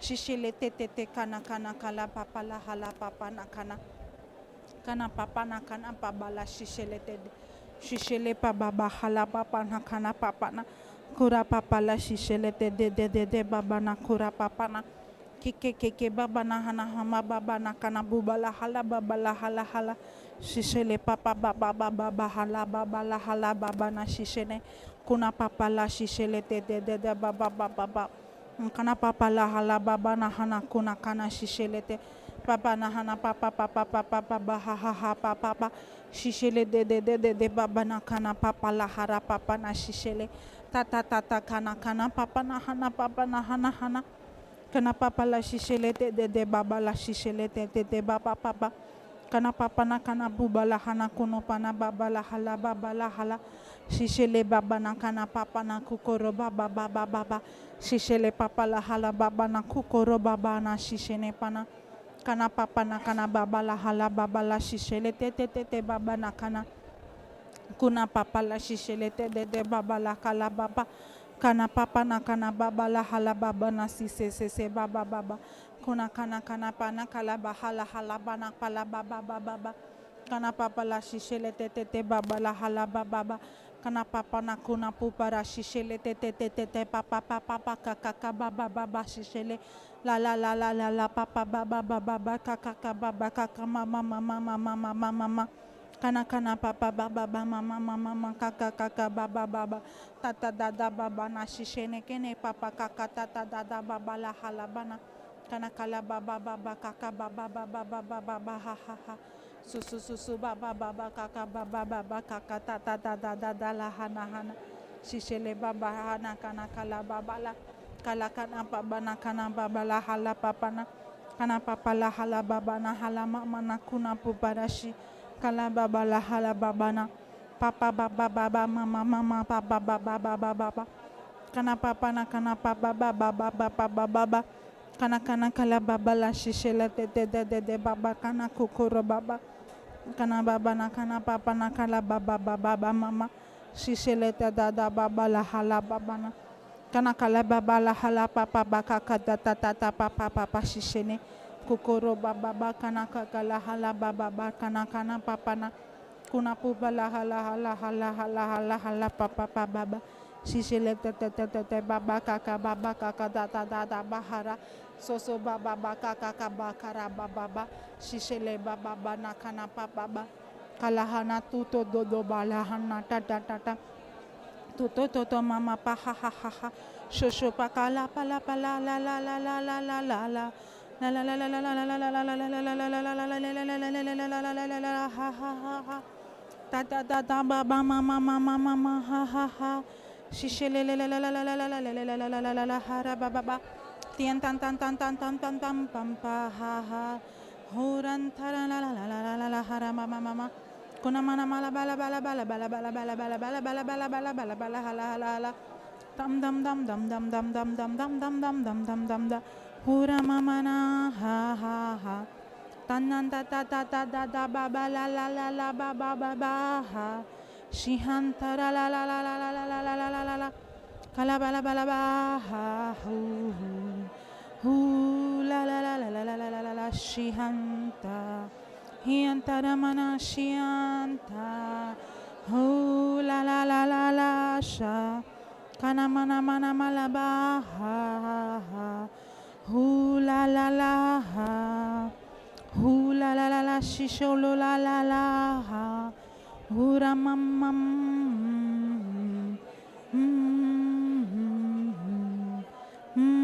Mana mana mala mala mala ba ha. Hianta la bampa. Huria la shianta. Hianta la la la la la la shionta. Hura la la la ha ha ha. Hianta la la ha. Hulianta ha ha. Hula la la la shianta. Hula ha ha ha.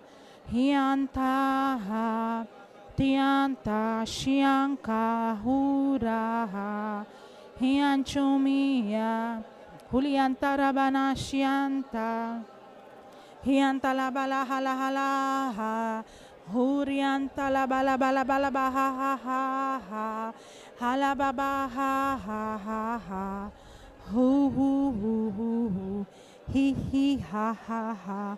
Hi ha ha ha ha. Ha ha ha. Hi ha ha ha ha ha. Hi hu. Hu sha. Tinkana manaka hu. Shammana mana papala balaba. Hu la la la la la la la la la la la la la la la ha. Hu shalabaha. Shihanta ha. Hu la bala shianta. Shola la la la la la la hu. Hura ha ha. Ura shishele papa paka shishele teta papa baba. Shishele papa papa baba kakata da da baba na. Shishele pepe kakana kana papa baba baba. Papa baba baba baba hara baba la shishele papa papa. Kona papa la hala papa la bala bala hala baba na. Shishene papa papa papa papa ha ha ha. Shishele papa la hala hala hala papa baba baba. Shishele papa na hala hala. Hula baba la hala papa baba baba.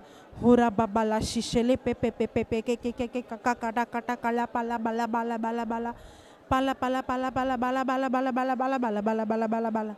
Bala bala bala bala bala bala bala bala bala bala bala bala bala bala bala bala bala bala bala bal bal bal bal bal bal bal bal. Lama lama lama la pala papa pa. Tampana pa bala bala la la la. Tana na tana tana pampara pa. Huram.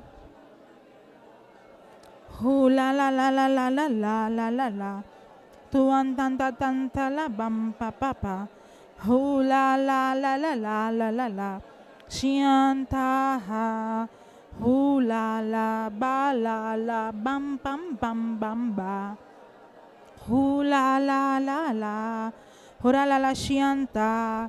Hulanta huanta shianta ha. Shianta rama koro shoba. Shianta laha. Holianta koro. Shiankala bana kana pana bala bala ba. Bampara bala bala bala bapa. Chiancho mala bala bala ba. Lamana bala bala bala bala ba. Kana bala bala ha papara ba. Hura mama baba baba baba baba ba. Shianta da da da baba la bala bala bala la bala bara ra baba baba baba. Shihanta ra bara bara baba la la la la la. Shiankoanka chinchuanka. Chipala bana chichon kankun kankunko. Chinchuan, chinchuan, chinchuan, kang kong pa pa pa pa. Chinchuan, chinchuan, chinchuan, kang kang pa ha. Chinchuan, chian, kuan ka pa ha ha. Shianta la la la la la la la la la la la la la ba la ba la ba la ba la ba ha. Shama la ba la ba la ma la ba la ba la. Chama chama cha ba la ba la ba la ba ba. Lama lama la ba la ba la ba la ba la. Shama la ba la ba la ha la ba la ba la ha la. Champara babara bara hara babara shishele te te te te bebe. Kana kana kala babala hala hana hana hana papara hara papana. Kene kele papala che che che che che baba kakatata. Tam tam tam tam tam tam tam da hara shishele te te te te. Kana pana hana hana hana hana hana hana.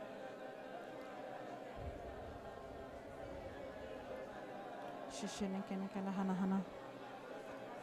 Thank you, Father. Holy Spirit, we thank you. We praise you, Lord. Thank you, Jesus. Lord, we thank you for revealing us, helping us to understand, Lord, the works of the law and the works of faith, for teaching us how to cease from our own effort and how to labor to enter into your rest. Thank you, Lord, for teaching us to overcome unbelief, not with our own ability, but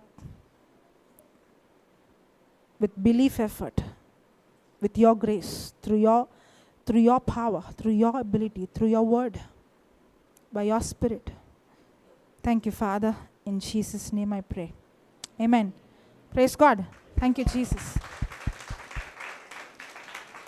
If you want to continue in tongues for some more time, welcome. You want to continue? 10 more minutes?